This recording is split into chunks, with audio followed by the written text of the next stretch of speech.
Les années 50, année du rock'n'roll, des transistors et des premières télécouleurs, ont pu voir naître des personnages tels qu'Audrey Hepburn et James Dean.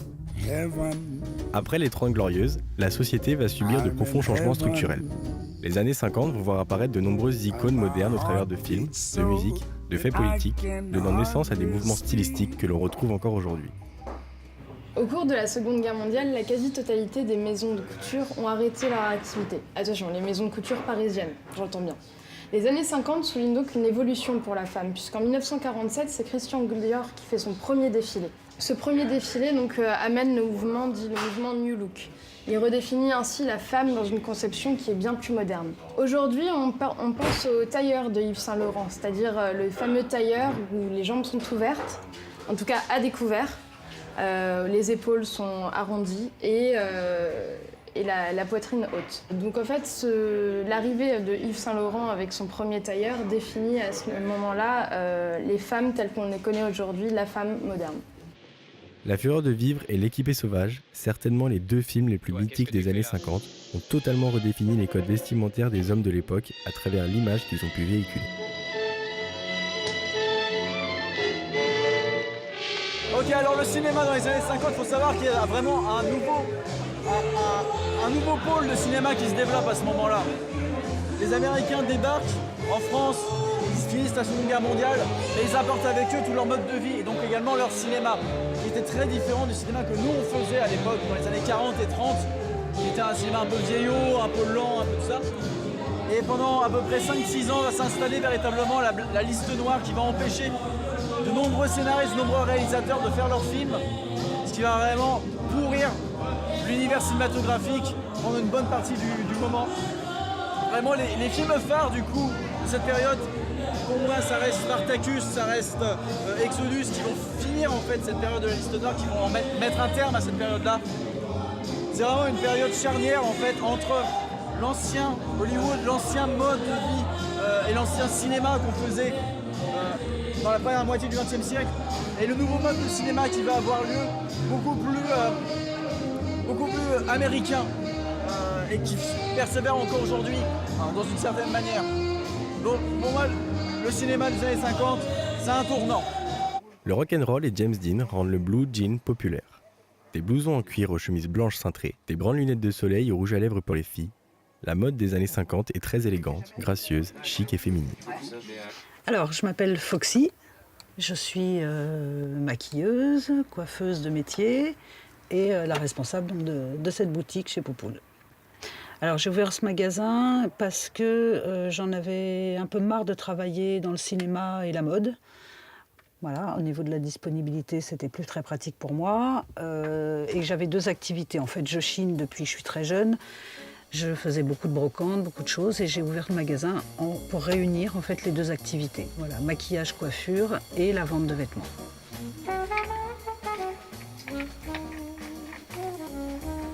Après, toutes les femmes ne se maquillaient pas. Hein. C'est important, c'est juste que ça fait partie du reste de la tenue, ça finit la tenue. Je ne sais pas s'il avait autant d'importance qu'aujourd'hui. En tout cas, le but pour les femmes, c'était aussi de pouvoir... c'était une petite manière d'être émancipée, de rester féminine, d'apprendre des choses, d'apprendre à connaître leur carnation, leur morphologie et de ressembler aux stars de cinéma surtout. C'était ça. L'évolution des vêtements, elle va avec l'histoire, en fait, d'un pays, etc. Donc... Après la guerre, on a commencé à faire des choses, on a eu beaucoup de nouvelles matières, déjà, qui n'existaient pas avant. Et puis on a commencé à s'éclater vraiment sur les couleurs, sur les formes. Bon, après, vraiment, il faut différencier la haute couture de la mode de la rue, on va dire, ou de tous les jours. Alors, dans tout maquillage, ce qui est important, en premier lieu, sont les sourcils. Il faut savoir quand même que dans les années 50, les femmes s'épilaient beaucoup les sourcils. Dans les années 30, elles les avaient carrément complètement épilés et redessinés, à la manière de Greta Garbo ou de Marlène Dietrich. Après, elles les ont laissés un peu repousser, mais elles les épilaient quand même pas mal. Voilà. Et ensuite, donc, du maquillage des années 50, c'est l'eyeliner.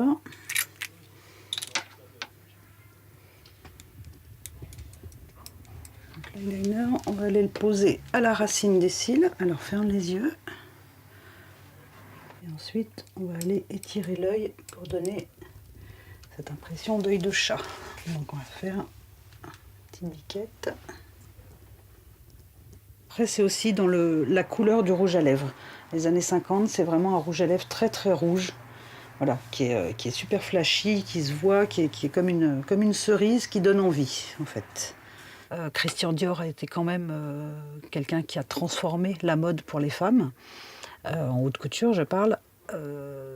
Après, il y a eu vraiment une évolution aussi au niveau de la femme, des droits de la femme, de la libération de la femme, la libération sexuelle, ce qui a raccourci les jupes, enfin, je schématise, hein, c'est un peu...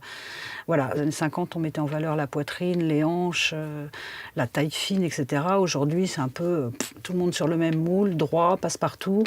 Faut pas se différencier, faut pas... Voilà, donc c'est un peu tristoun maintenant par rapport à avant. Pour moi, les années 50, c'est vraiment à l'origine de la vie moderne aujourd'hui. Et aussi de la mode, parce qu'on avait Balenciaga, par exemple, son travail pendant cette décennie. C'est la base de la mode aujourd'hui et ça reste toujours une grande inspiration pour les stylistes. Ses formes, son façon de couper, ça reste toujours le sommet de la mode. Même le denim, les perfectos, les t-shirts, ça reste. Ça, c'est la base de la garde-robe aujourd'hui. Hein. Il y a un certain nombre de gens qui s'intéressent beaucoup dans la couture rockabilly. Donc, il y a toujours un peu de ça aux États-Unis, même en France. Il y a des groupes qui se retrouvent les week-ends pour écouter cette musique, pour jouer cette musique, pour danser. Mais je pense que l'idée de la couture qui vient des jeunes, ça reste toujours importante, ce concept. La musique a influencé la mode des années 50 et c'est à cette époque que Johnny Cash chante l'Amérique, Brassens la France et que chaque single d'Elvis finit au top des charts. On y retrouve encore aujourd'hui même des gens nostalgiques de cette époque. C'est plutôt une passion qui m'a pris assez jeune. J'ai mes frères qui étaient un peu branchés rock'n'roll à cette époque-là. Je mixe surtout ces années-là, quoi. C'est-à-dire fin des années 40 à début 60 à peu près. Alors le Balajo, donc c'est un endroit qui est ouvert depuis 1936, qui a fermé pendant la guerre entre 40 et 45. Il y a eu des soirées, des concerts, des lives, de la mode, de la culture et tout ça. Et donc on a décidé de monter des soirées rock'n'roll plutôt à base de danse. Parce que ici on est quand même dans un club. D'être ici, ça me permet de faire découvrir toute ma musique et toute ma passion à tous les gens qui nous rejoignent pour venir danser sur des grandes musiques rock'n'roll. Elvis, c'est un plus grand mécène. On est tous fans d'Elvis. Enfin, tous les gens qui viennent d'ici sont assez fans d'Elvis. Ça s'est démodé. Le rock'n'roll, ça n'a pas duré longtemps aux États-Unis. Ça s'est démodé, ça revient, ça s'en va, ça revient, ça s'en va, ça revient. Mais je pense qu'à chaque fois que ça va s'endormir, ça va se réveiller derrière. De toute façon, il n'y a que du positif dans cette musique. C'est la fête, c'est la joie de vivre, c'est tout ce qui va avec, quoi. Et on a souvent aussi toute l'équipe, là, Momo, qui bosse avec nous, qui est un pote depuis longtemps, Marty Misdi qui donne des cours. Donc il y a toute une bande qui tourne autour de ça, et ça s'appelle 50 Sound aussi, quoi.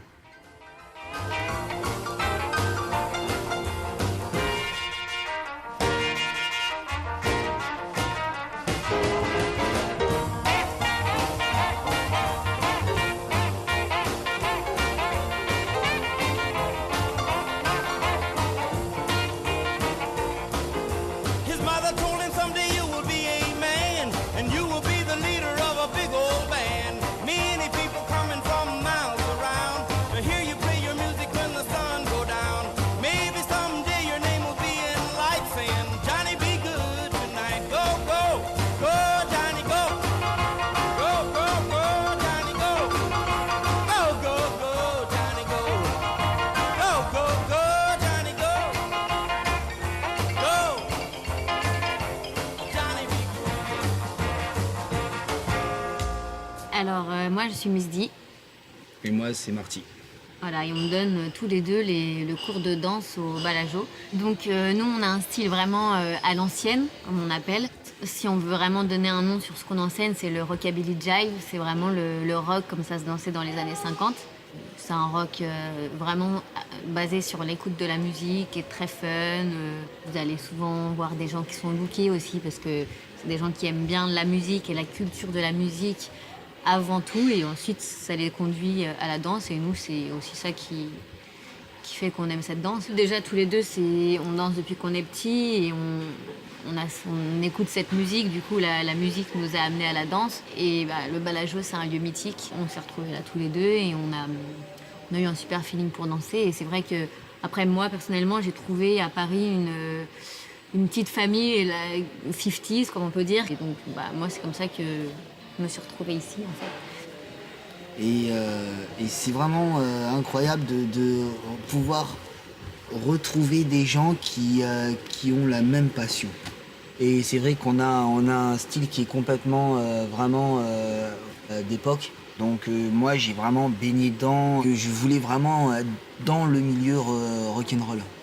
Après, ce qui fait qu'on aime bien aussi cette danse, c'est tout ce qui va avec la culture, donc le look. On trouve que les gens à cette époque-là, ils s'habillaient bien, ils étaient bien coiffés, les femmes, elles étaient vraiment bien mises en avant, les mecs, c'était toujours classe, les cheveux gominés. Ça reviendra toujours parce que c'est tellement une époque où, voilà, un truc fou, sauvage, où ça avait envie de danser. Du coup, c'est quand même assez familial comme ambiance, vu qu'il y a quand même une base de gens qui reviennent régulièrement. Du coup, voilà, c'est vraiment la fête. De 1950 à aujourd'hui, le courant de ces années continue de perdurer à travers les musiques et de bercer les amoureux de cette époque. Et ce n'est pas demain que ce mode de vie s'éteindra.